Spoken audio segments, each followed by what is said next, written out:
everyone, very good afternoon and very welcome all of you to this session. So myself Gulshan Akhtar, your paper 1 faculty at PW. I welcome all of you to this session and आज के इस class में हम करने वाले हैं communication को start. So ये हमारा पहला लेक्चर होगा कम्युनिकेशन यूनिट के ऊपर एंड कम्युनिकेशन के इंट्रोडक्शंस देखेंगे. वी विल ऑल्सो सी कि किस तरह के हमारे क्वेश्चंस आए थे इस टॉपिक से, मतलब कम्युनिकेशन के बेसिक करेंगे. बेसिक के ऊपर हम क्वेश्चंस देखेंगे किस तरह के क्वेश्चंस आए थे, क्या क्या हमको पढ़ना चाहिए कम्युनिकेशन यूनिट से इन पर्टिकुलर, क्योंकि क्वेश्चंस कम्युनिकेशन का सिलेबस अगर आप देखो तो बहुत ही ईजियर साइड पे होता है. कम्युनिकेशन का सिलेबस देख के किसी को भी नहीं लगता कि इसमें इस सिलेबस में बहुत कुछ है जो हमें करने की ज़रूरत है. जो भी सिलेबस देखते हैं उनको लगता है लास्ट में करेंगे, लेकिन अब ऐसा नहीं है. कम्युनिकेशन पहले बहुत आसान आता था हमारा, एंड अब जो हमारे कम्युनिकेशन का सिलेबस है या कम्युनिकेशन के हम क्वेश्चंस कहें वो काफ़ी डिफ़िकल्ट लेवल पे आते हैं. तो कम्युनिकेशन के अंदर हमें क्या पढ़ना चाहिए जो कि सिलेबस में नहीं दिया हुआ है आपको, वो कुछ भी हम डिस्कस करेंगे. तो वील बेसिकली डिस्कस एवरीथिंग. एक इंट्रोडक्शन क्लास होगा, लेकिन काफ़ी आपको यहाँ से हेल्प मिलेगी कि किस तरह के हमें कम्युनिकेशन के अंदर कॉन्सेप्ट्स पढ़ के जाने हैं, क्या एक्सपेक्ट होता है, यूजीसी हमसे क्या एक्सपेक्ट करता है कि किस तरह के क्वेश्चंस वो हमसे पूछेगा, पुटअप करेगा, एवरीथिंग. मतलब ये कम्युनिकेशन की काफ़ी कॉम्प्रिहेंसिव क्लास होगी एंड काफ़ी आपको कम्युनिकेशन के बारे में यहाँ से एक क्लैरिटी और आइडिया लगेगा. So quickly all of you do join me and let me know that everything is clear, voice, video, PPT. Very good afternoon everyone. So we are meeting after I would say quite a few days we are meeting. So let me know कैसे हैं आप सब, पढ़ाई चल रही है and किसी ने भी हाँ PPT is clear. What about voice and video? Also I hope कि किसी जो भी हमने पहले क्लासेस ली हैं सब ने उसके नोट्स बना लिए हैं एंड जो भी पढ़ चुके हैं कॉन्सेप्ट्स वो सारे आपको क्लियर हैं. नहीं क्लियर हैं तो क्लियर कर लेना, क्योंकि जैसे जैसे हम आगे बढ़ेंगे एडवांस कॉन्सेप्ट्स पढ़ते जाएंगे और फिर आपके पास इतना टाइम नहीं होगा कि आप प्रीवियस टॉपिक्स का रिविजन करो. इसलिए मेक श्योर कि जो पढ़ रहे हो उसी वक्त उसको करके नोट्स बना के कीप इट असाइड. क्लियर है? चलो यस क्लियर है. चले आते जाएं सेशन में and let me know that everything is clear, then only we'll start with the class.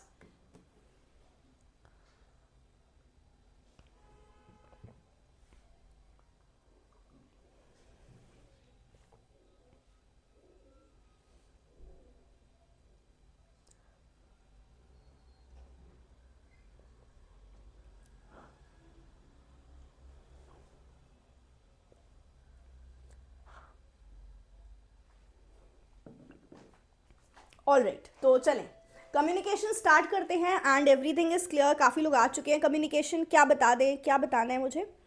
मेरी क्लास कब कब होती है? आई थिंक जोगेश्वरी आप हर क्लास में होते हो एंड अभी आपको ये टॉपिक क्लियर नहीं, मतलब टाइमिंग्स मेरे क्लास का क्लियर नहीं है. चलो मंडे, वेडनेसडे, फ्राइडे 12 बजे, ठीक है. मंडे, वेडनेसडे एंड फ्राइडे 12 बजे हम मिलते हैं यूट्यूब के ऊपर. ऐप पे we don't have free class, we just have free class on YouTube, ठीक है. सिर्फ यूट्यूब पे फ्री क्लास होगी हमारी and Monday, Wednesday and Friday ज़रूर से जुड़ना. चलिए स्टार्ट कर लेते हैं हम सेशन को विदाउट एनी फर्दर डिले. सबसे पहले कम्युनिकेशन का सिलेबस देख लो. ये सिलेबस देख के आपको लगेगा कि कम्युनिकेशन के अंदर तो कुछ है नहीं, हम 1-2 दिन के अंदर उसको ख़त्म कर लेंगे, but this is not right. Communication की पहले हम सिलेबस देख लेते हैं, उसके बाद फिर एक्स्ट्रा चीज़ों के ऊपर हम डिस्कशन करेंगे. मीनिंग कम्युनिकेशन के टाइप्स, कैरेक्टरिस्टिक्स, पर्टिकुलरली आपके जो क्वेश्चंस ज़्यादा बनते हैं वो टाइप से बनते हैं अगर हम ये सिलेबस के ऊपर जाएं तो, ठीक है. नेक्स्ट है इफेक्टिव कम्युनिकेशन. तो इफेक्टिव कम्युनिकेशन क्या है? अगर हम सिलेबस की बात करें ना तो इफेक्टिव कम्युनिकेशन क्या है इसके अंदर ये मेंशन नहीं है, लेकिन इफेक्टिव कम्युनिकेशन के आपको 7 C's और 4 S भी पढ़ना है, ठीक है. इसके बाद जब हम वर्बल, नॉन वर्बल कम्युनिकेशन कर रहे हैं या कोई भी और कम्युनिकेशन कर रहे हैं तो उसको इफेक्टिव कैसे बनाना है ये भी पढ़ना है. वैसे ये सब जो कम्युनिकेशन मेंशन्ड है इसको आप कहाँ पे पढ़ते हो? टाइप्स में भी आप इसको पढ़ते हो. अच्छा, नेक्स्ट आते हैं हम बैरियर. कम्युनिकेशन के ना कई सारे बैरियर्स होते हैं, इंपॉर्टेंट है, इसको भी आपको करना है. And mass media, society. Mass media के अंदर आपको सिर्फ मास मीडिया ही नहीं पढ़ना है, मास मीडिया के टाइप्स पढ़ने हैं. कौन कौन से इंस्टीट्यूट्स हैं जो मास मीडिया से जुड़े हुए हैं आपको वो भी पढ़ना है. मास मीडिया के कुछ इल इफेक्ट्स भी पढ़ने हैं, ठीक है. देन सोसाइटी पे क्या इल इफेक्ट्स होते हैं वो पढ़ना है। तो बेसिकली हाँ, मास मीडिया के अंदर आपको ये सब कुछ तो पढ़ना है, इसके अलावा आपको कुछ टर्म्स होंगे उनको भी देखना है। फॉर एग्जाम्पल सर्विलांस क्या होता है, आपको पढ़ना है कि मास कम्युनिकेशन जब आप करते हो तो उसकी कैरेक्टरिस्टिक क्या होती है। तो ये सब कुछ जो भी कुछ है ना, हम इसको क्लास के अंदर कवर करेंगे। जो मैं फ्री सेशंस लूँगी, पेड क्लास लूँगी, उसके अंदर I will be covering. Now जो हमारे सिलेबस में नहीं है, जिनके ऊपर अब बहुत ज़्यादा क्वेश्चन बन रहे हैं, ये तो बहुत बेसिक सिलेबस है, बट इसके ऊपर भी हमारे बहुत से टॉपिक्स हैं जिसके ऊपर कम्युनिकेशन में क्वेश्चंस बनते हैं। लाइक फॉर एग्जांपल आपके यहाँ से क्वेश्चंस अब जो आने लगे हैं, जितना आप पढ़ रहे हो लॉजिकल रीजनिंग में, जितना आपने लॉजिकल रीजनिंग में पढ़ा है ना, फॉर एग्जांपल वहाँ पर आप पढ़ रहे हो वैदिक एजुकेशन पढ़ रहे हो, एज वेल एज आप हायर एजुकेशन के अंदर बुद्धिज्म पढ़ोगे। तो अभी 2023 में जून में भी एज वेल एज हमने दिसंबर में भी बुद्धिस्ट कम्युनिकेशन के ऊपर क्वेश्चन देखे। तो यहाँ हमारे जो कम्युनिकेशन, हाँ कम्युनिकेशन के अंदर आपका सिलेबस के अंदर लॉजिकल रीजनिंग जोड़ के काफ़ी क्वेश्चंस पूछे गए थे। ऐसा पहली बार नहीं हुआ है, ऐसा होता आया है। पहले टीचिंग कम्युनिकेशन जोड़ा, तो कभी रिसर्च कम्युनिकेशन जोड़ा। तो यूजीसी में आप ये एक्सपेक्ट कर सकते हो कि हम जो एक यूनिट में पढ़ रहे हैं वो दूसरे यूनिट में जोड़ के उसके क्वेश्चंस हमसे बनेंगे। तो आपका एलआर के कॉन्सेप्ट्स जैसे बुद्धिस्ट कम्युनिकेशन के ऊपर क्वेश्चन आया था, एज वेल एज आपको हिंदू फिलॉसफी से जुड़े हुए क्वेश्चंस आए थे। जैसे क्वेश्चन था कि जो कम्युनिकेशन है हिंदू फिलॉसफी या हिंदू रिलीजन में जो कम्युनिकेशन है वो मटीरियलिज्म को नहीं मानता। एक ये क्वेश्चन हमारा पूछा गया था। एक ये क्वेश्चन पूछा था कि वो सिर्फ जो हमारा लाइफ है, मतलब ये जो लाइफ है सिर्फ इसी लाइफ को, कम्युनिकेशन के अंदर हम बस इसी लाइफ को कंसिडर करते हैं। तो इस तरह से एक स्टेटमेंट फॉर्म में आपके पास क्वेश्चन आया था। तो ऐसा नहीं है, हम सिर्फ इस लाइफ को, जो हमारी वर्ल्डली लाइफ है, हम इसको कंसिडर नहीं करते, बट आफ्टर लाइफ भी होती है हमारी। आफ्टर लाइफ फिर उसके बाद हमारा पुनर्जन्म होता है। तो ऐसे क्वेश्चन, ऐसे कॉन्सेप्ट जो हम एलआर में पढ़ रहे हैं उसके ऊपर हमारे कॉन्सेप्ट्स पूछे गए थे इस बार एग्जाम में 2023 में। और जो हमारे कॉन्सेप्ट्स पे क्वेश्चंस आते हैं जो मेंशन नहीं है लेकिन काफ़ी इंपॉर्टेंट है, वो है मॉडल्स ऑफ कम्युनिकेशन। ठीक है, मॉडल्स ऑफ कम्युनिकेशन पे क्वेश्चन आते हैं। लीनियर मॉडल है, इंटरपर्सनल है, इंट्रापर्सनल है ना। अगर मैं टर्म्स की बात करूं यहीं से, तो आपके कुछ कॉन्सेप्ट्स हैं जैसे मेटा कम्युनिकेशन हो गया, जैसे सिमायोटिक्स है। ये सारे सिमायोटिक साइंस कितने तरह के होते हैं, सिंबल हो गया, आइकन हो गया, ऐसे कुछ कॉन्सेप्ट्स हमारे एग्जाम में पूछे जाते हैं। तो ये जो सिलेबस है आपका कम्युनिकेशन का, इसको देख के हमें सिर्फ इतना पढ़ के नहीं जाना है। There are many more things जो हमें पढ़ने हैं। तो if you are with me, तो मैं आपको सारे कॉन्सेप्ट्स पढ़ाऊंगी, आपको परेशान नहीं होना है। बस हाँ, एक नोट हम बनाएंगे कि कौन कौन से कॉन्सेप्ट्स पूछे जाते हैं, इनको पढ़ के जाना है। इसके अलावा कम्युनिकेशन की तैयारी करने के लिए जो हमने कॉन्सेप्ट्स हैं वो कॉन्सेप्ट्स तो पढ़ने हैं, लेकिन मेरा सजेशन है, अभी मैं कल ही आपके जून के क्वेश्चंस देख रही थी और मैंने अभी मार्च वाले क्वेश्चंस भी देखे। तो क्वेश्चन ना काफ़ी अच्छे कम्युनिकेशन से बने हुए थे, एज वेल एज कम्युनिकेशन के कई कॉन्सेप्ट्स को टच किया था। तो कॉन्सेप्ट्स के अलावा ना आप प्रीवियस ईयर क्वेश्चन ज़रूर से करके जाओगे कम्युनिकेशन के अंदर। जितना प्रीवियस ईयर क्वेश्चन करोगे उतना आपको कम्युनिकेशन यूनिट समझ में आएगी और उसके कॉन्सेप्ट समझ में आएंगे। तो these are the two things जो आपको करने हैं। प्रीवियस ईयर क्वेश्चन कम से कम 5 ईयर के, ठीक है, कम्युनिकेशन के कम से कम 5 ईयर के क्वेश्चंस आपको करके जाने हैं along with the concepts. This is what we have to do. तो हम यूट्यूब पे क्वेश्चंस भी प्रैक्टिस करेंगे, वी विल डू एवरीथिंग। तो चले अभी हम स्टार्ट करते हैं with the basic. Are you all ready? Study for competitive exam आप हमारे वेबसाइट पे विजिट कर सकते हो, वहाँ से आप कोर्स के बारे में इंफॉर्मेशन चेक कर सकते हो। ठीक है, चले हाँ जी, तो स्टार्ट करें सेशन को।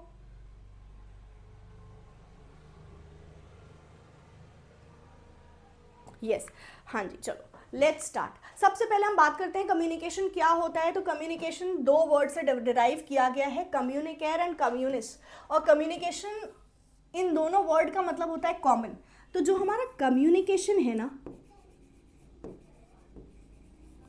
जो हमारा कम्युनिकेशन है, इसका मतलब होता है कॉमननेस स्थापित करना।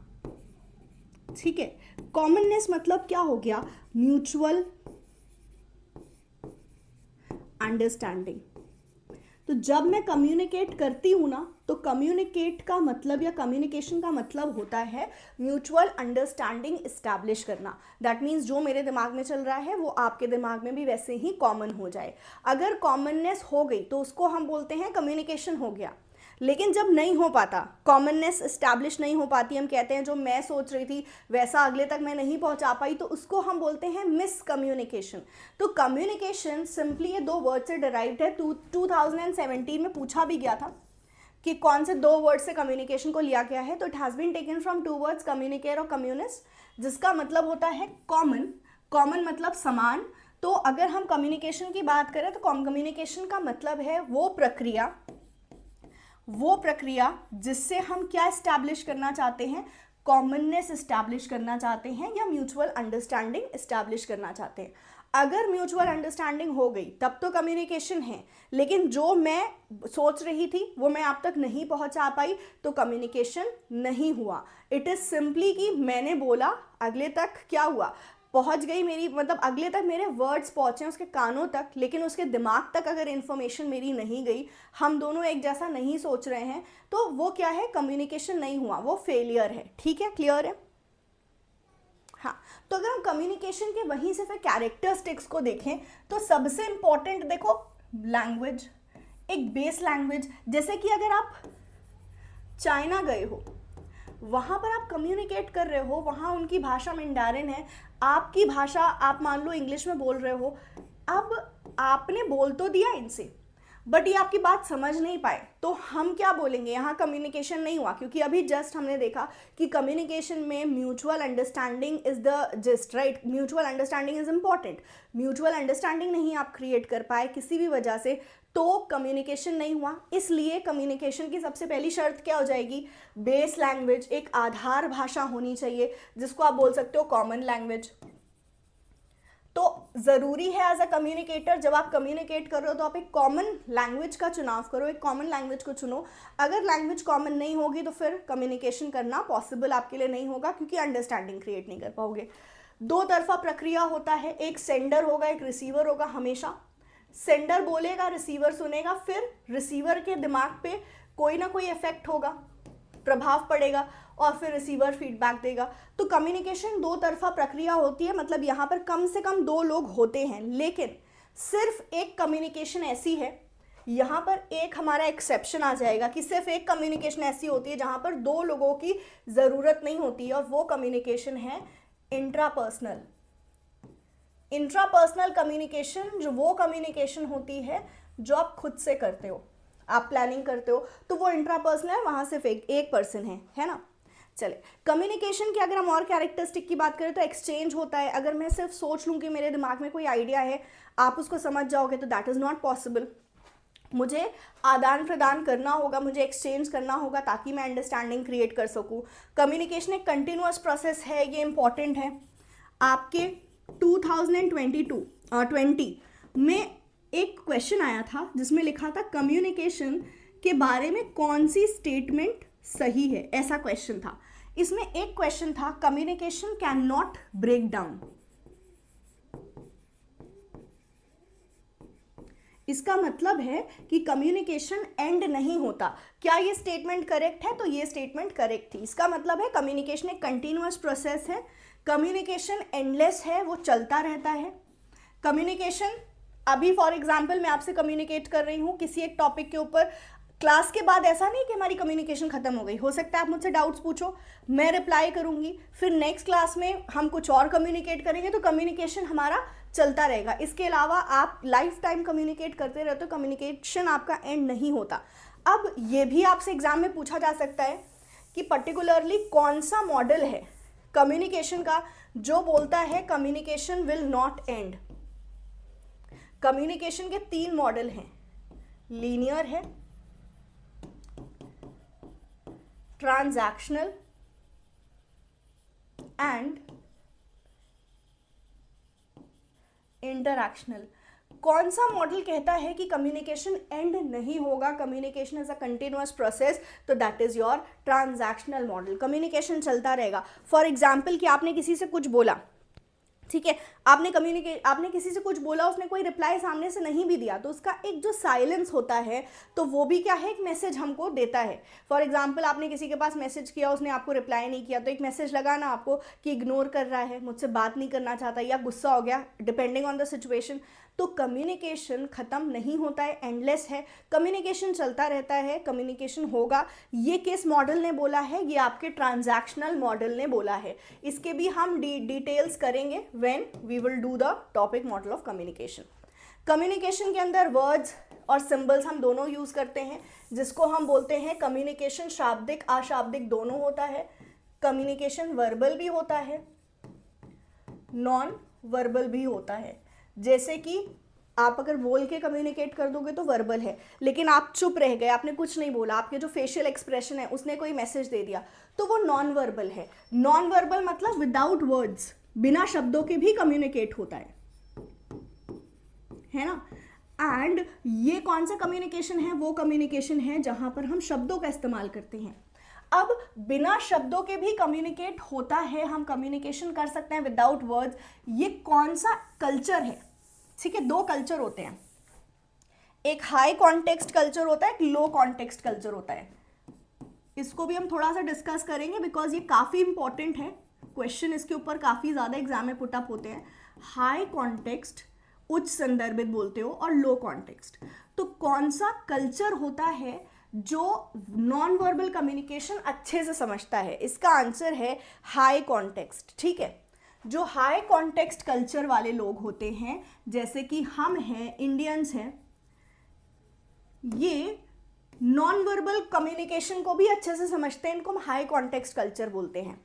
तो बेसिकली हाई और लो कॉन्टेक्स्ट होता क्या है? हाई कॉन्टेक्स्ट कल्चर वो कल्चर होते हैं जो बहुत ज़्यादा रियलाई करते हैं नॉन वर्बल कम्युनिकेशन पे। वर्बल पे तो करते हैं, मतलब आप जितना बोलोगे, इसके अलावा आपके एक्सप्रेशंस कैसे हैं, आपने कैसे उस बात को रखा है, टोन आपकी कैसी है, उसके बेसिस पे वो मीनिंग निकालते हैं मैसेज से। जैसे इंडियंस है नहीं, हम है नहीं कि हम जो है किसी ने कैसे बोला, किसी ने उस बात को बोलने का उसका तरीका क्या था, उसके एक्सप्रेशंस कैसे थे, किस टाइम पे हमने बोला, उससे हम एक मीनिंग निकालते हैं। जैसे ना में हाँ छुपी है, भाई वो तो ना बोल रही है लेकिन आप उसको हाँ मान रहे हो, क्यों? क्योंकि आपका एक तरीका है उसको इंटरप्रेट करने का, उसके बोलने के तरीके से आप उसका मीनिंग निकालते हो। तो हाई कॉन्टेक्स्ट कल्चर वो कॉन्टेक्स्ट होते हैं या वो कल्चर होते हैं आपके जो नॉन वर्बल मैसेज को भी अच्छे से समझते हैं, मतलब अशाब्दिक मैसेज को भी वो अच्छे से समझते हैं। वर्ड्स पे वो कम रियलाई करके नॉन वर्बल पे ज़्यादा रियलाई करते हैं। जबकि आपके जो लो कॉन्टेक्स्ट कल्चर्स होते हैं वो कल्चर होते हैं जो सिर्फ शब्दों पे रियलाई करते हैं, जितना बोलोगे वो उतना ही मानेंगे। ये थोड़ा वीक होते हैं, हम बोल सकते हैं नॉन वर्बल क्यूज को समझने में, मतलब जो आपके अशाब्दिक क्यूज हैं उसको वो समझने में थोड़ा वीक होते हैं, इतने अच्छे से वो उसको नहीं समझ पाएंगे। बट हाई कॉन्टेक्स्ट वाले काफ़ी अच्छे से आपके वर्बल नॉन वर्बल दोनों को समझ पाएंगे। Am I clear? हाँ जी, क्लियर है। सो देखो, इसी तरह से इतने इन डेप्थ की वर्ड्स, सिंबल्स, फिर वो कौन से कल्चर हैं जो समझ सकते हैं, ऐसा भी आपके एग्जाम में क्वेश्चन बनता है। अगर मैं पर्टिकुलरली 2 साल की बात करूं, 2022 और 3 की बात करूं, तो काफ़ी सारे क्वेश्चंस यहाँ से आपके एग्जाम में आए हैं। चले अब हम और कम्युनिकेशन की कैरेक्टरिस्टिक को देखते हैं। ऑल परवेसिव होता है, मतलब यूनिवर्सल होता है, हर जगह कम्युनिकेशन को हम यूज़ करते हैं। कम्युनिकेशन से आपसी समझ होती है, एंड कम्युनिकेशन डायरेक्ट इनडायरेक्ट दोनों होता है। डायरेक्ट का मतलब है कम्युनिकेशन होगा आपका फेस टू फेस, ठीक है। एंड अगर हम इनडायरेक्ट कम्युनिकेशन की बात करें तो इनडायरेक्ट कम्युनिकेशन आपका होता है थ्रू अदर मीन्स, मतलब आमने सामने नहीं हो आप, किसी और तरीके से आप जुड़े हुए हो, तो वो इनडायरेक्ट कम्युनिकेशन होगा। फॉर एग्जाम्पल अभी इस वक्त हमारा कम्युनिकेशन क्या है? इनडायरेक्ट है। क्यों? हम आमने सामने नहीं हैं। आप मुझे देख पा रहे हो, मैं आपको नहीं देख पा रही हूँ, बट आप देख भी पा रहे हो मुझे, तो टेक्नोलॉजी किसी माध्यम से देख पा रहे हो, तो ये इनडायरेक्ट कम्युनिकेशन है। इनडायरेक्ट कम्युनिकेशन हमेशा होगा अदर मीन्स, बट जब आमने सामने होगे, फेस टू फेस होगे, तो वो क्या होता है, डायरेक्ट। अब क्वेश्चन आता है कि मैम वीडियो कॉलिंग क्या है। ये क्वेश्चन मुझे बहुत ज़्यादा स्टूडेंट्स पूछते हैं, वीडियो कॉलिंग क्या है। तो वीडियो कॉलिंग में जो आप हो और आपका जो दूसरा पर्सन है वो फेस टू फेस नहीं है, ठीक है, फेस टू फेस आप दोनों नहीं हो, बट आप एक मीडियम से जुड़े हुए हो, फोन से जुड़े हुए है ना, तो इसलिए ये क्या है, इनडायरेक्ट है। क्लियर है।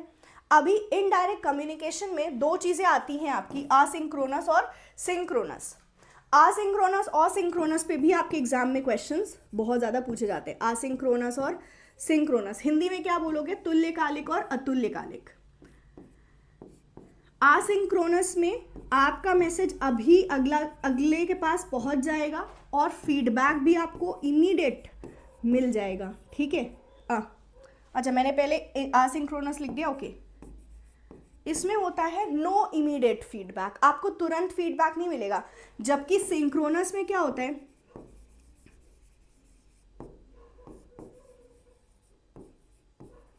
लाइक फॉर एग्जाम्पल, ये अभी मैंने आपको बोला हम लोग आपस में क्या है, यहाँ पर इनडायरेक्ट कम्युनिकेशन कर रहे हैं, क्योंकि हम टेक्नोलॉजी से जुड़े हुए हैं, है ना। हम टेक्नोलॉजी से जुड़े हुए हैं, इसलिए हमारा क्या है, असिंक्रोनस कम्युनिकेशन है। लेकिन मैं जो बोल रही हूँ उसका रिप्लाई आप मुझे तुरंत कर रहे हो, इसलिए हमारा क्या है, सिंक्रोनस कम्युनिकेशन है, तुल्यकालिक है। बट जैसे आप मुझसे डाउट्स पूछोगे कहाँ पर आके, डाउट फोरम में, जिसको डिस्कशन फोरम बोलते हैं, आप आके डिस्कशन फोरम में हमारे ऐप पे क्वेश्चंस पूछ के जा रहे हो, या मान लो आप यूट्यूब पे क्लास खत्म होने के बाद कमेंट्स करोगे, तो मैं उसको बाद में देखूंगी और उसका रिप्लाई मैं बाद में दूंगी आपको, है ना। तो वो आसिंक्रोनस हो गया। इसी तरह से आपने मुझे ईमेल लिखा, इसका रिप्लाई आपको बाद में मिलेगा, तो ये क्या हो गया, आसिंक्रोनस हो गया। इसके अलावा आसिंक्रोनस कम्युनिकेशन के अंदर बहुत सारे आपके एग्जाम्पल्स हो सकते हैं, जैसे न्यूज़पेपर आपका हो गया, आपकी मैगजीन्स हो गई, तो ये सारे आसिंक्रोनस कम्युनिकेशन के टाइप्स हैं, ठीक है। हम जुड़े तो ज़रूर हैं, बट हम जुड़े कैसे हैं, through a medium. And also यहाँ इस मीडियम की शर्त ये नहीं है कि मैसेज अभी तुरंत मिलेगा, तुरंत रिप्लाई मिलेगा, देर से मिलेगा, तो वो असिंक्रोनस हो गया। सिंक्रोनस वो होता है जहाँ पर हम अभी एक दूसरे के साथ अपनी बात को रख भी पा रहे हैं और फीडबैक भी हमको तुरंत मिल रहा है, ठीक है। हाँ, अब कुछ क्वेश्चंस जो बहुत सारे स्टूडेंट्स के मन में आते हैं जब वो असिंक्रोनस सिंक्रोनस पढ़ते हैं, कि मैम ये जो व्हाट्सएप है, क्या हो रहा है, हाँ, ये जो व्हाट्सएप है या जो फेसबुक का जो मैसेंजर होता है, ठीक है, ये क्या होता है, ये सिंक्रोनस है या असिंक्रोनस है। तो मैं उनसे बोलती हूँ सिंक्रोनस है। फिर अगला सवाल वो पूछते हैं, मान लीजिए कि हमारा जो मैसेज है वो अगले ने उस वक्त उसका रिप्लाई नहीं किया, लेकिन वो बाद में कर रहा है, तो तब वो तो असिंक्रोनस होगा। तो आंसर है नहीं, तब भी वो सिंक्रोनस है। इवन इफ वो मैसेज का रिप्लाई आपका फौरन नहीं कर रहा है, वो उस वक्त उसने नहीं देखा, वो उस वक्त लाइव नहीं बैठा है, तो उस वक्त वो रिप्लाई नहीं कर पाया, तो वो असिंक्रोनस नहीं बनेगा, वो सिंक्रोनस है। क्योंकि ये जितने भी है ना, इसको हम किस नाम से जानते हैं, इंस्टेंट मैसेंजर,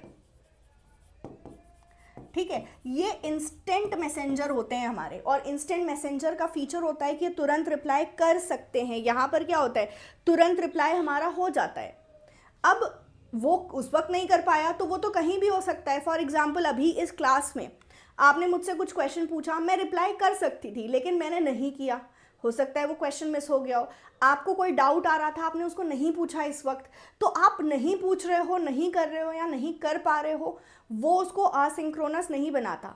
उसके फीचर को देखना होगा, क्या हो सकता है तुरंत फीडबैक, यस, इसलिए ये सिंक्रोनस है। क्लियर है, लेट मी नो क्विकली, एक बार फटाफट से मुझे बता दें।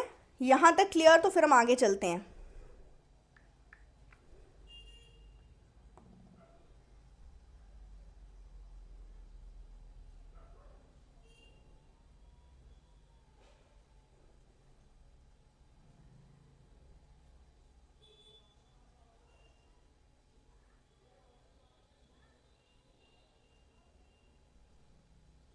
Yes, okay. चलो अभी हम आते हैं प्रोसेस ऑफ कम्युनिकेशन पे, जो कि काफ़ी इंपॉर्टेंट है और बहुत इजी भी है। ठीक है, हमने इसको किया हुआ है SMEMRDF।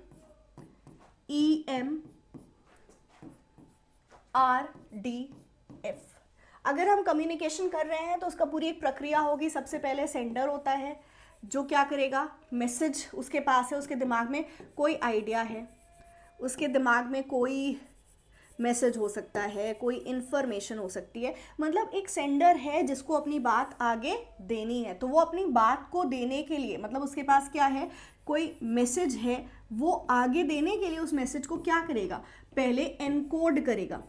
एनकोड मतलब क्या होता है, उसके आइडिया जो कहाँ पर है, उसके दिमाग में है ना, उसके दिमाग में है वो आइडिया, इसको कन्वर्ट करेगा वर्ड्स में, पिक्चर्स में कर सकता है, हम इमोजीज यूज कर लेते हैं, है ना। तो अपने बात को जो मेरे दिमाग में है मैं उसको कन्वर्ट कर रही हूँ वर्ड्स में, पिक्चर्स में, ये एनकोडिंग है। ये बहुत ज़्यादा ज़रूरी होती है। क्यों एनकोडिंग ज़रूरी होती है? इसको कूट लेखन बोलते हो हिंदी में। एनकोडिंग इसलिए ज़रूरी होती है क्योंकि मैं अपने रिसीवर को ऐसे नहीं बोल सकती कि मेरे दिमाग में कुछ है, उसको समझ लो, ठीक है।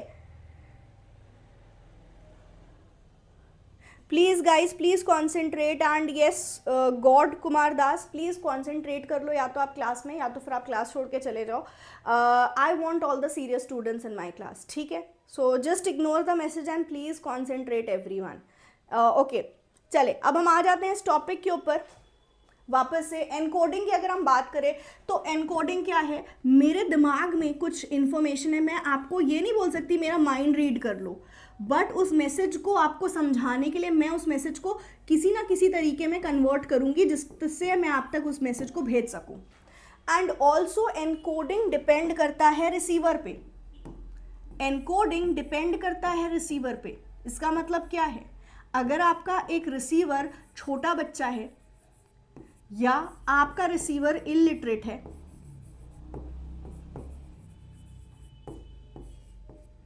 आपका रिसीवर कोई एल्डर होगा, आपसे बड़ा है, आप उस मैसेज को अलग अलग तरह से बनाओगे, ठीक है। सेम आप उस तरह से मैसेज नहीं बनाओगे। लाइक फॉर एग्जांपल, मुझे एक बात बच्चे से बोलनी होगी तो बोलने का तरीका अलग होगा, मुझे बड़े से वही बात बोलनी होगी तो मेरा तरीका अलग होगा, मेरे से छोटा होगा तो मेरी बात उससे बोलने का तरीका अलग होगा।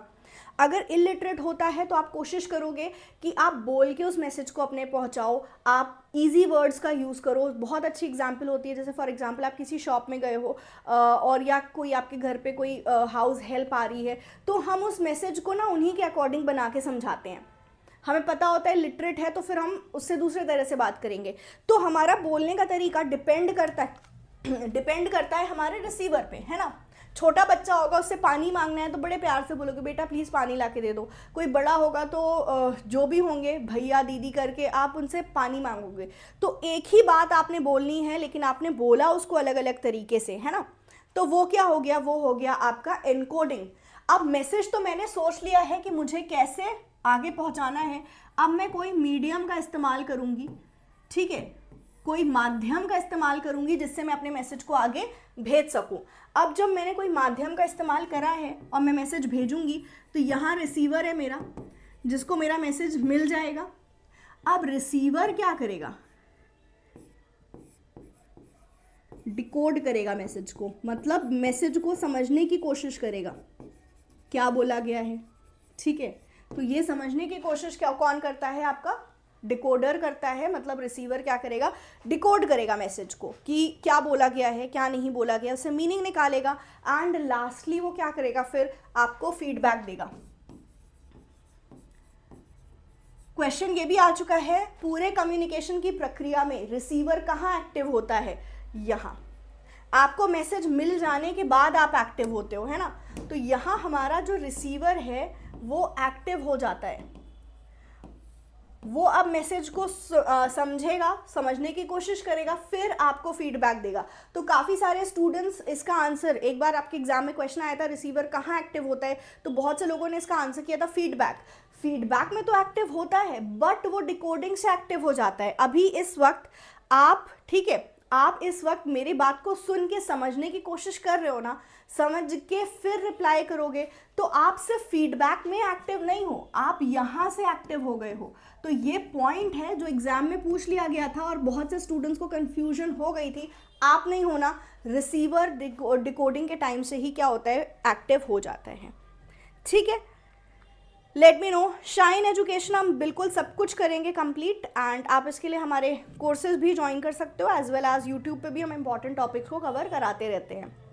ठीक है, हाँ, तो कंफ्यूज मत होना, रिसीवर डिकोडिंग के टाइम से ही क्या होता है, एक्टिव हो जाता है।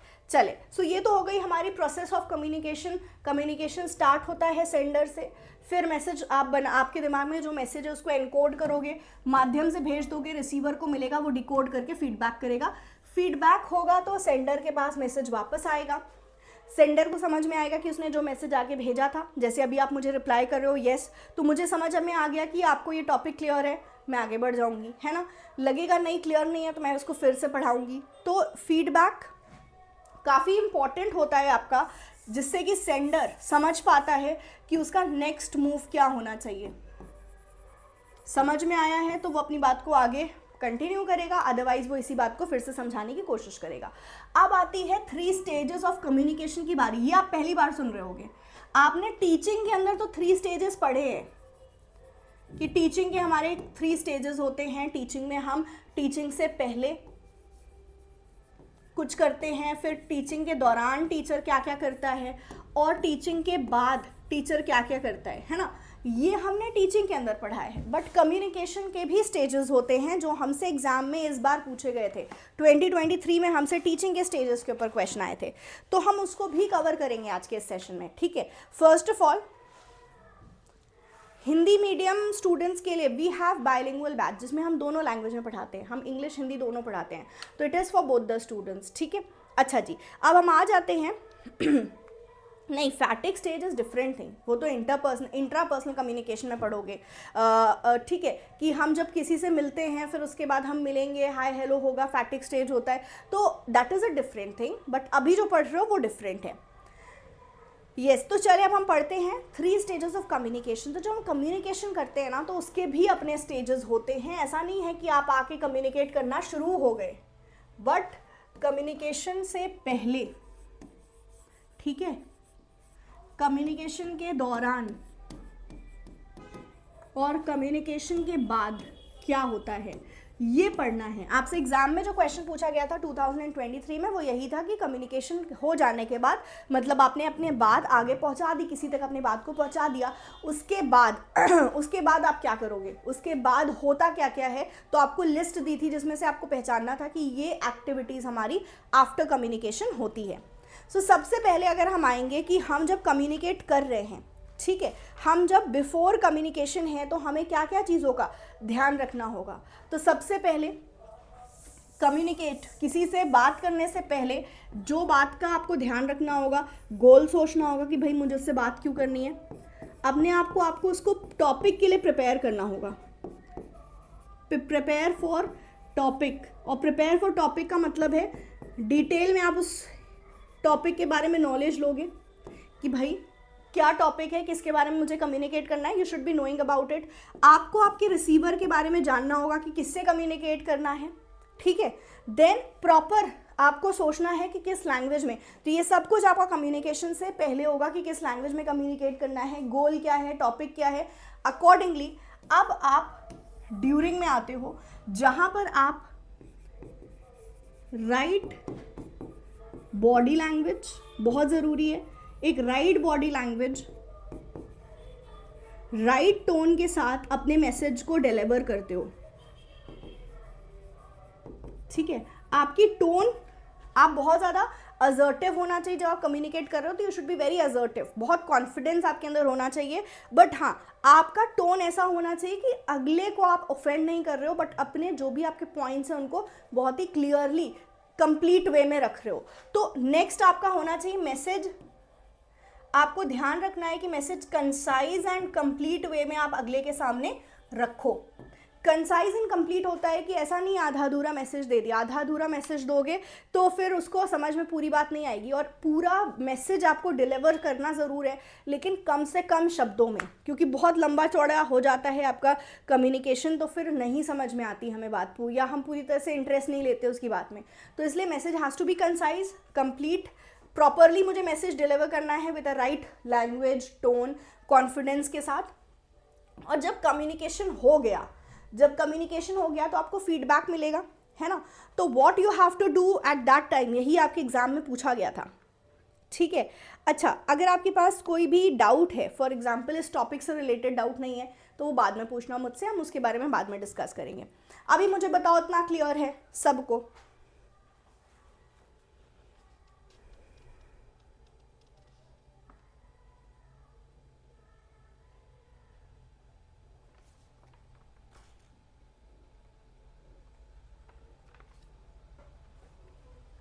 हाँ जी, क्लियर।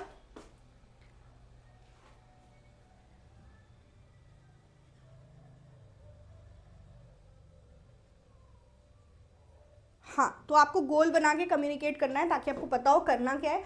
ज़्यादा इफेक्टिव कम्युनिकेशन तभी होगी जब आप टू द पॉइंट और गोल के साथ कम्युनिकेट कर रहे हो, आपका कम्युनिकेशन बिल्कुल टारगेटेड है। आप कम्युनिकेट जब कर रहे हो तो मेक श्योर कि फैक्ट बेस्ड बात करो। बहुत से लोग ऐसे बात करते हैं, मुझे तो ये लग रहा है, मेरी राय तो ये है। उससे कहीं ज़्यादा इफेक्टिव कम्युनिकेशन जब होगी जब आप उनको फैक्ट्स बताओगे कि ऐसा हुआ था। तो जब हम फैक्ट्स को यूज़ करते हैं तो more effective our communication is. इसलिए हमें क्या करना है, फैक्ट्स का ध्यान रखना है। अब आफ्टर कम्युनिकेशन हमको ध्यान रखना है कि अगर हमें कोई कम्युनिकेशन हो रही है, हमें किसी ने कोई बात बताई है तो हमें रिस्पॉन्ड करना है, ठीक है। एक तो हो गया आप रिस्पॉन्ड करोगे टू सेंडर अगर आप रिसीवर हो। इसके अलावा अगर आपको किसी ने जो आपको बताया है, ठीक है, और आपको कोई मान लो क्वेश्चन कर रहा है, क्रॉस क्वेश्चन कर रहा है, तो आपको डिफेंड करना है योर ओपिनियन, हाथ नहीं खड़े कर देने हैं। मान लो कि आपने कोई बात बोली और अगले ने उस पर क्रॉस क्वेश्चन कर दिया कि तुम तो गलत बोल रहे हो, तो इसीलिए बोला गया है ना कि पूरी नॉलेज होनी चाहिए। जो भी हम कम्युनिकेट करें पूरी नॉलेज होगी, तो कल को किसी ने आपके क्वेश्चन पे सवाल उठा दिया, आपकी बातों पे सवाल उठा दिया, तो यू हैव प्रॉपर फैक्ट्स और आप उनको डिफेंड कर सकते हो। एज वेल एज आपको क्लैरिफाई करना है। कई बार हो सकता है कि आपके रिसीवर को बात नहीं समझ में आई, तो आप उनको क्लैरिफाई करोगे, समझाओगे उस बात को फिर से। आप मेक श्योर करोगे कि यहां पर ओके मैंने यस आपको जो भी बात बोली जा रही है आपको उसको एक्सेप्ट करना है, अगले के पॉइंट ऑफ व्यू को। Accept others point of view. लोगों के क्या होते हैं, पॉइंट ऑफ व्यू हो सकते हैं जो कि आपसे डिफरेंट होंगे, तो you should be accepting it कि हाँ बिल्कुल आप भी ठीक हो और ऐसे भी हो सकता है। तो इट हैपन्स जब आप कभी फॉर एग्जाम्पल कंपनी में हो, सजेशंस दे रहे हो, तो हो सकता है कोई बोले कि नहीं इससे अच्छा सजेशन ये है, तो then you have to accept. ऐसा नहीं होना चाहिए आप रूठ के बैठ जाओ, गुस्सा होकर बैठ जाओ। यू हैव टू एक्सेप्ट कि हाँ बिल्कुल आपकी बात भी सही है और हम ऐसे भी इस काम को कर सकते हैं। तो अगर हम आफ्टर स्टेज में बहुत ज़्यादा कॉन्फिडेंस हमारा या कॉन्फिडेंट होना चाहते हैं, तो ये बिफोर स्टेज पे यहाँ से काम होना बहुत ज़्यादा इंपॉर्टेंट है कि हम यहाँ बहुत मेहनत कर लें, यहाँ पर हम अपनी बातों को बहुत अच्छे से रखें, उतना अच्छा हमारा आफ्टर फेज होगा। तो आफ्टर फेज में हम करते क्या क्या है, आफ्टर फेज में हम रिप्लाई करते हैं, आफ्टर फेज में हम अपने ओपिनियंस को या हमारी जो भी पॉइंट्स हैं, हमारे मैसेज को डिफेंड करते हो, क्लैरिफाई करते हो अगर आपके रिसीवर को समझ में नहीं आ गया, दूसरे के पॉइंट ऑफ व्यू को एक्सेप्ट करते हो। तो ये सारी चीज़ें कहाँ पर होती हैं, ये सारी चीज़ें आपकी होती हैं आफ्टर स्टेज ऑफ कम्युनिकेशन में। क्लियर है? Pushpendra, we do 5 units, teaching, research, communication, comprehension and LR। ये 5 यूनिट्स मैं ले रही हूँ, बाकी निशान सर। ओके, क्लास की टाइमिंग क्या है? क्लास की टाइमिंग्स ऑलरेडी आपको मैंने इन्फॉर्म कर दिया, मंडे, वेंसडे एंड फ्राइडे 12 बजे। अब देखो ये फीड फॉरवर्ड कॉन्सेप्ट है, 2023 में इसके ऊपर क्वेश्चन आया है। अभी कुछ देर पहले हमने क्या पढ़ा? अभी कुछ देर पहले हमने पढ़ा फीडबैक, है ना। चलो वापस चलते हैं, वहां से मैं आपको पढ़ाऊंगी फीडबैक। देखो अभी मैंने आपको बोला कि मैं आपको जो मैसेज दे दूंगी आप उस मैसेज को समझ जाओगे, फिर समझने के बाद मुझे फीडबैक दोगे। फीडबैक होता है पास्ट से रिलेटेड, ठीक है। फीडबैक किससे रिलेटेड होता है?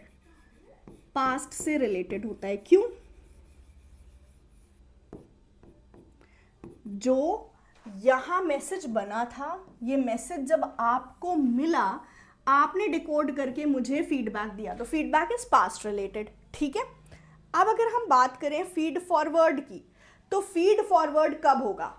फीड फॉरवर्ड होगा यहां पर आप कह सकते हो कि आपको मैसेज मिलने से पहले, कोई भी मैसेज मिलने से पहले आपको अगर हम फीडबैक देना चाहते हैं, या सिंपली ऐसे कर सकते हो कि सेंडर आपको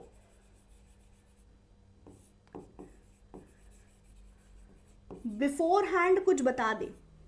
ठीक है, कुछ बता दे, लाइक फॉर एग्जाम्पल इंस्ट्रक्शंस दे दे कि ऐसा ही करना है आपको, तो मतलब आपको वो फ्यूचर में ही कुछ चीजें पहले से इन्फॉर्म करके चले, तो ये आपका क्या होता है? ये फीड फॉरवर्ड होता है। हमने फीडबैक नहीं किया, हमने फॉरवर्ड किया कि हम पहले से ही आपको कुछ बात बता दे रहे हैं और फिर हमने उस बात को आपको बताना शुरू किया। This is feed forward. Example इसकी, जैसे मैं आपको मैंने क्लास शुरू करी और मैंने क्लास के पहले ही आपको बोल दिया पेन पेपर लेके बैठना है, नोट डाउन करते रहना, जनरल डाउट्स होंगे तो क्लास में मत पूछना, आप क्लास के बाद पूछना, आपको टॉपिक से रिलेटेड कोई डाउट होता है तो मुझे वो टॉपिक कंप्लीट कर लेने देना। लाइक फॉर एग्जांपल प्रोसेस मैंने पूरा पढ़ा दिया, फिर क्वेश्चंस पूछना, क्योंकि अगर आप पहले बीच में पूछ लोगे तो हो सकता है मैं टॉपिक आगे कवर करूं, तो instead of asking in between आप थोड़ा सा रुक सकते हो। तो मैंने आपको पहले पूरे इंस्ट्रक्शंस दे दिए है ना, और फिर मैंने पढ़ाना शुरू किया, फिर आपको कोई डाउट है जो मैंने पढ़ाया है उससे आप फीडबैक या आप क्वेश्चंस पूछ सकते हो, आपके फीडबैक वहाँ पर लिए जाएंगे। सो ये हो गया आपका फीड फॉरवर्ड का कॉन्सेप्ट, जो हम पहले फ्यूचर में देते हैं आपको। कोई आपने कंपनी ज्वाइन करी है, उसमें ही आपको पहले से बता दिया गया आपने काम का क्या क्या करना है, क्या करना है क्या नहीं करना है, that is again feed forward. ठीक है, तो फीड फॉरवर्ड क्या हो गया? फीड फॉरवर्ड आपका होता है फ्यूचर से रिलेटेड। ये कॉन्सेप्ट हमको दिया था मार्शल गोल्डस्मिथ, नाम याद रखोगे, इंपॉर्टेंट है। ठीक है, फीड फॉरवर्ड आपका बेसिकली होता है फ्यूचर से रिलेटेड, जहां पर हम कोई परफॉर्मेंस जो आप आगे करने वाले हो उसके बारे में हमने आपको पहले से ही कोई एडवाइस, कोई सजेशन, कोई इंस्ट्रक्शन दे दिया है। अब एक क्वेश्चन हम करेंगे जो आपके 2023 जून में पूछा गया था, यहां से आपको कॉन्सेप्ट फीड फॉरवर्ड का अच्छे से समझ में आ जाएगा। यहां पर अगर आप देखोगे तो यहां लिखा हुआ है, यस, यहां पर लिखा हुआ है information provided before sending the primary message, it is known as what? It is known as feed forward. Clear है?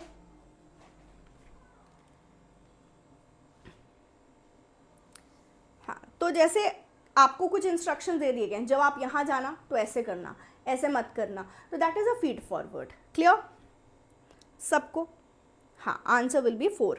चले, now another very important topic जो कि है चैनल रिचनेस। इस पे आपके 2 to 3 टाइम्स क्वेश्चंस पूछे जा चुके हैं इन द लास्ट 5 ईयर।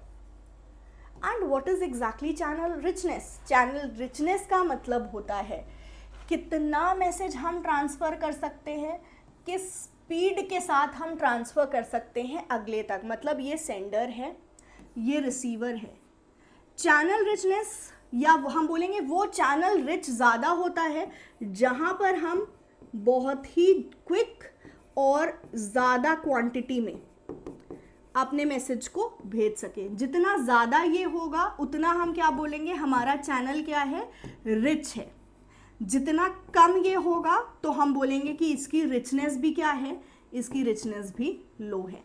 तो basically channel richness is basically a property जहाँ पर हम क्वांटिटी और स्पीड को देखते हैं। अगर ज़्यादा क्वांटिटी ज़्यादा स्पीड से हमने मैसेज आगे भेज दिया तो यहाँ चैनल रिचनेस होगा। यहाँ एग्जाम्पल आप देख सकते हो, ठीक है। फेस टू फेस सबसे ज़्यादा होगा क्योंकि आमने सामने बैठे हो तो बहुत ही क्विक कम्युनिकेशन भी हो जाएगा, स्पीड काफ़ी ज़्यादा होगी और क्वांटिटी भी तो ज़्यादा होती है ना, क्योंकि आप उसके सिर्फ वर्ड्स नहीं उसके एक्सप्रेशंस भी देख रहे हो। तो यहाँ ज़्यादा आपका मैसेज एक साथ कई सारी इंफॉर्मेशन आगे पास हो गई, ठीक है। तो ये क्या हो गया, ये आपका चैनल रिचनेस में सबसे ज़्यादा होगा फेस टू फेस कम्युनिकेशन।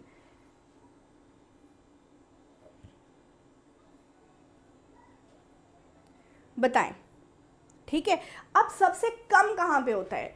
अगर हम कम बात करें तो ईमेल वगैरह हो गया, इसमें स्पीड कम होती है। पोस्टर्स हो गए, बल्क मेल हो गया, तो यहाँ चैनल रिचनेस हमारी कम होती है। तो if I talk about face to face, यहाँ चैनल रिचनेस सबसे ज़्यादा इसलिए होती है क्योंकि एक तो आप अगले के वर्ड सुन रहे होते हो, बट उसके नॉन वर्बल मैसेज भी आप उसी वक्त देख सकते हो। तो देखो क्वांटिटी भी ज़्यादा हो गई, इसके बाद स्पीड भी तो ज़्यादा होती है, तुरंत पहुंच जाएगा अगले के पास आपका मैसेज। तो स्पीड एंड क्वांटिटी दोनों ज़्यादा होती है, इसलिए चैनल रिचनेस सबसे ज़्यादा फेस टू फेस में होती है। अब क्वेश्चन कैसा आएगा एग्जाम में? तो ऐसा आता है आपके एग्जाम में क्वेश्चन कि कौन सा वाला चैनल रिचनेस हाईएस्ट होगा, या इनमें से किस में सबसे ज़्यादा चैनल रिचनेस हमको देखने को मिलेगी। तो आंसर इसका होगा फेस टू फेस, अभी पढ़ा है ना। तो अगर हमें कॉन्सेप्ट क्लियर है तो हम एग्जाम में क्वेश्चन कर लेंगे। अब अगर आप पहले से ही नेगेटिव हो गए, जैसे यहाँ पर भी मैंने एक कमेंट पढ़ा कि मैं अभी तो ये पढ़ रही हूँ लेकिन आपके एग्जाम में हमसे एग्जाम में तो कुछ और पूछ लिया जाएगा, हम अभी से इतना नेगेटिव होंगे तो फिर एग्जाम में हम अच्छा नहीं कर पाएंगे। हमारा अप्रोच हमेशा पॉजिटिव होना चाहिए कि ठीक है, हमने कॉन्सेप्ट पढ़ा है, अच्छे से प्रैक्टिस करा है, डेफिनेटली हमारा एग्जाम में हम कर पाएंगे कॉन्सेप्ट। फिर एग्जाम में देखो, कॉम्पिटिटिव एग्जामिनेशंस ऐसे ही होते हैं कि आप 100% नहीं प्रिपेयर होके जा सकते उसके लिए। हाँ, 98, 99 या चलो ये भी बहुत ज़्यादा लग रहा है, हम बोल सकते हैं 95% तो हम प्रिपेयर कर ही सकते हैं ना। 5% हमारे हाथ में नहीं होता, लेकिन इतना तो हमारे हाथ में है। तो एकदम आउट ऑफ द सिलेबस आपके कॉन्सेप्ट्स नहीं आ जाएंगे, बट येस कुछ कॉन्सेप्ट्स आपके ऊपर नीचे हो सकते हैं, but we have to be positive. हमें पॉजिटिव अप्रोच रखना है, तभी पॉजिटिव चीज़ें होंगी, तभी हम बेटर कर पाएंगे। किसी दिन आप नेगेटिव सोचते हो, उस दिन आपकी एनर्जी देखो कितनी ज़्यादा ड्रेन होती है, कितना आप डाउन फील करते हो, और उस दिन कुछ भी प्रोडक्टिव नहीं होता। तो why not think positive, do productive, do something that is there in our hands. जो हमारे हाथों में है हम वो कर लेते हैं, जो हमारे हाथों में नहीं है उसको हम छोड़ देते हैं, है ना। जो चीज़ें हाथों में है ही नहीं उसको सोच के इतना दिमाग उसके पीछे लगा के क्या फ़ायदा, कुछ नहीं मिलना ना उससे। तो इसलिए प्लीज़ बी पॉजिटिव, वो करो जो आपके हाथ में है, ठीक है। चले, तो इसका आंसर होगा face to face communication, exactly. अब देखो एग्जाम में हमारे एक नया कॉन्सेप्ट हमसे पूछा गया था, अनएथिकल कम्युनिकेशन। अब हम अनएथिकल, एथिकल तो रिसर्च में पढ़ते हैं, और हमसे ये पूछ लिया गया कम्युनिकेशन में। तो ऐसे क्वेश्चंस आते हैं, जैसा कि मैंने आपसे स्टार्टिंग में बोला ना कि कॉन्सेप्ट्स इसी तरह से कंबाइन करके आपसे पूछे जाएंगे कि रिसर्च के, टीचिंग के, कम्युनिकेशन के एक साथ कॉन्सेप्ट्स पूछे जा सकते हैं। तो कोई बात नहीं, हमें परेशान नहीं होना है। हमें एथिक्स का कॉन्सेप्ट तो रिसर्च से पता ही है। एथिक्स मतलब क्या होता है?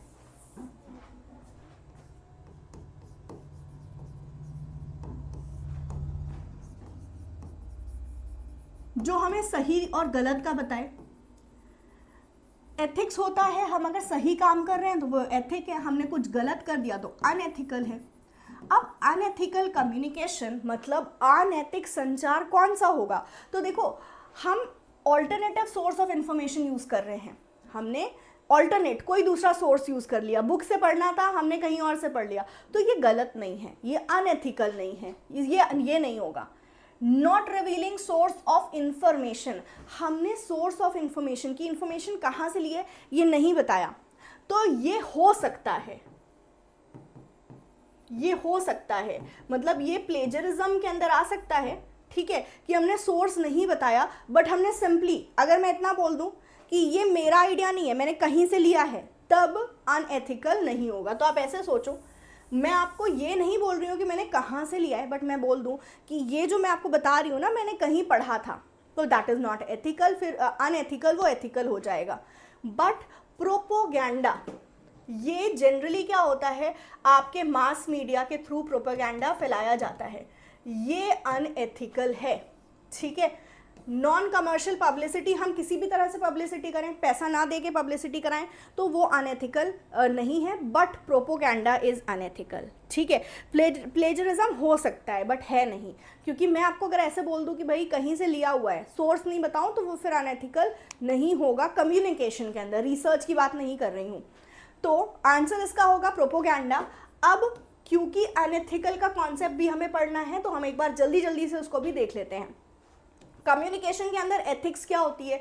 कम्युनिकेशन के अंदर एथिक्स मतलब है कि हम सही चीज़ें कर रहे हैं, कुछ गलत नहीं कर रहे हैं। और सही कम्युनिकेशन करने का मतलब है किसी अगले से, आप जिससे भी कम्युनिकेट कर रहे हो उसको रिस्पेक्ट दो, जिससे आप कम्युनिकेट कर रहे हो आपको ध्यान रखना है कि आप उससे सारी बातें अपनी शेयर करो, मतलब जो टॉपिक से रिलेटेड बातें हैं उसको शेयर करो, सीक्रेटिव ना हो, डिसरिस्पेक्ट मत करो अगले की, आप अगले का मजाक मत उड़ाओ, आपकी जो बातें हैं उसमें स्लैंग्स नहीं होना चाहिए, जिसको हम बोलते हैं गालियाँ नहीं होनी चाहिए, या ऐसे अभद्र शब्द नहीं होने चाहिए। तो ये सारी एथिक्स हैं।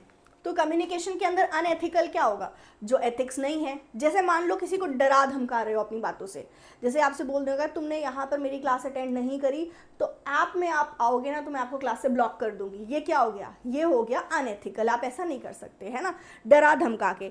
तो this is what, this is unethical. इसके अलावा क्या होगा, इसका अलावा होगा डिस्ट्रक्टिव। डिस्ट्रक्टिव होता है कई बार कई बार हम ऐसी बातें बोल जाते हैं जो अगले की इमेज के लिए गलत होती है, हमें नहीं करना चाहिए। हमें किसी की आप बोल सकते हो कि हमें उसकी इमेज या उसका मजाक, कई बार हम अगले का पूरी तरह से कॉन्फिडेंस डिस्ट्रॉय कर देते हैं। कैसे, उसका मजाक उड़ा के, है ना।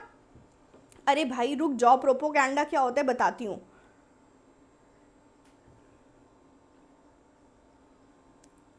हिंदी मीडियम या इंग्लिश मीडियम, आप भाषा कोई भी आपकी हो सकती है, बट आपका कॉन्सेप्ट क्लियर होना चाहिए, ठीक है। अभी आते हैं उसके ऊपर भी आते हैं, प्रोपोगेंडा क्या होता है, जो पढ़ रहे हैं भी उसके ऊपर कॉन्सेंट्रेट करते हैं, ठीक है। डिस्ट्रक्टिव मतलब किसी का आपने अब्यूज़ किया, गाली या कोई गंदे आपने शब्द यूज़ करे, गुस्से में आपने बोला, उसको डांट दिया, या आपने इनसेंसिटिव वो आपने उसका कॉन्फिडेंस बिल्कुल क्या कर दिया, डाउन कर दिया। जैसे होता नहीं, अरे भाई तुमसे तो हो ही नहीं पाएगा, तुम क्या नेट करोगे, तुम तो 2 बार नहीं कर पाए नेट, तो अब क्या करोगे। तो ये क्या हो गया, ये एक तरह से डिस्ट्रक्टिव कमेंट हो गया, आपको नहीं करना है। You have to be encouraging कि 2 बार तो आपने एक्सपीरियंस ले लिया, इस बार डेफिनेटली होगा, है ना। ओके, नेक्स्ट है झूठ नहीं बोलना है। जब आप कम्युनिकेट कर रहे हो तो झूठ नहीं बोलना है, आपको ऑनेस्ट रहना है। तो ये अनएथिकल हो गया, ठीक है। और अनएथिकल क्या होता है कि आप ने जवाब नहीं दिया। अगर आप इस अथॉरिटी में हो, इस पोजीशन में हो कि अगला आपसे क्वेश्चन पूछ रहा है और आपकी जिम्मेदारी है फिर उसका जवाब या उसको क्लैरिटी देना, तो you have to be responsive. Manipulate नहीं करना है। मैन्युपुलेट मतलब होता है ना कि हम जोड़ तोड़ कर रहे हैं इन्फॉर्मेशन में, कुछ सही है उसमें कुछ झूठ मिला के आपको प्रेजेंट कर दिया, तो ये मैन्युपुलेशन होता है। इसी को हम प्रोपोगेंडा भी बोलते हैं। प्रोपोगेंडा होता है हाफ ट्रूथ या हाफ लाई, ठीक है। हाफ ट्रूथ हाफ लाई मतलब जोड़ तोड़ के लोगों के सामने रखना, पब्लिक ओपिनियन को मोल्ड करने के लिए, ठीक है। मतलब चाहते हैं कि पब्लिक ओपिनियन मोल्ड हो जाए, तो या लोग मुझे पसंद करने लगें। कोई भी पॉलिटिकल पार्टी या कोई भी पॉलिटिशियन ऐसा कर रहा है कि वो चाह रहा है कि लोग उसको पसंद करने लग जाएं, तो वो चीज़ों को मैनिपुलेट कर रहा है या जोड़ तोड़ के आधा सच आधा झूठ मिला के प्रेजेंट कर रहा है, तो दैट इज़ अ प्रोपोगेंडा और ये अनएथिकल है, ठीक है। कोई पर्सन भी हो सकता है, कोई इंडिविजुअल भी हो सकता है जो प्रोपोगेंडा फैलाने की कोशिश कर रहा है, मतलब झूठ प्रेजेंट कर रहा है, दैट इज अनएथिकल। किसी दूसरे के आइडिया को चोरी करके यूज करना भी अनएथिकल है, ठीक है। सो ये सारे हमारे क्या हैं, अनएथिकल एक्ट्स हैं which should not be used और which should not be done in communication. Clear है।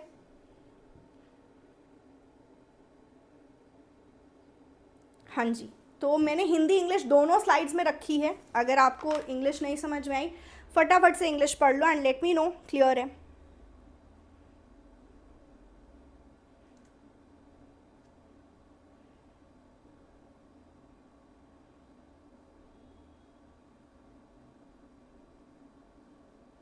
चलो ओके।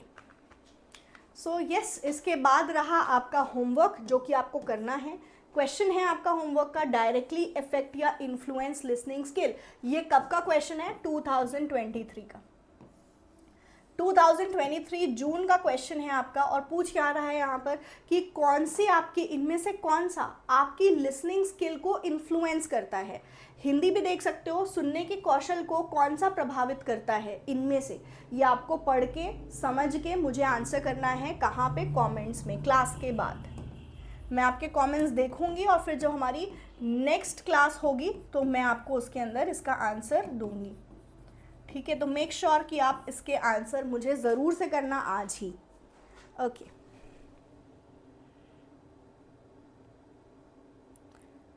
हाँ जी, सीक्रेटिव होना अनएथिकल है, मतलब आपको जैसे कोई इन्फॉर्मेशन आप छुपा लो, आप फॉर एग्जांपल मुझसे पूछो कि कुछ भी एग्जांपल ले लेते हैं, मान लो कि मैं कोई अलग से कोर्स आपको दे रही हूँ और आप उस कोर्स में मुझसे पूछ रहे हो मैम वीडियोस होंगी ना आपकी, तो मैंने बोला कि नहीं, मैंने बोला हाँ मेरी वीडियोस होंगी, बट आप जब उस कोर्स में आए तो आपको देख के लग रहा है अरे वीडियोस तो है ही नहीं मैम के, खाली मैम ने नोट्स दिया हुआ है।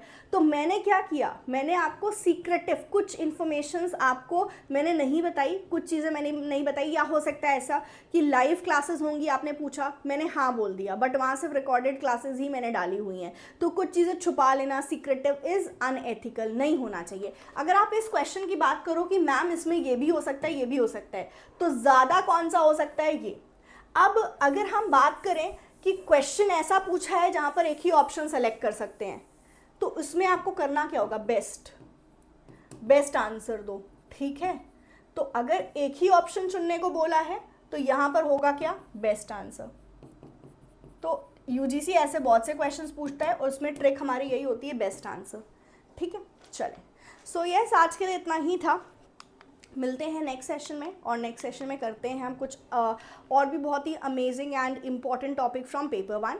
तो यस स्टे ट्यून्ड। अब हम कब मिलेंगे, वेंसडे को मिलेंगे 12 बजे with another power pack session, और अगला सेशन मेरा होगा किस पे, लॉजिकल रीजनिंग पे, ठीक है। लॉजिकल रीजनिंग पे मेरी नेक्स्ट क्लास होगी वेडनेसडे को। Please everyone stay tuned. Theory session होगा, काफ़ी इंटरेस्टिंग इंपॉर्टेंट होगा, तो मिलते हैं तब, ठीक है। चले, take care, have a very great day ahead, stay safe, bye bye.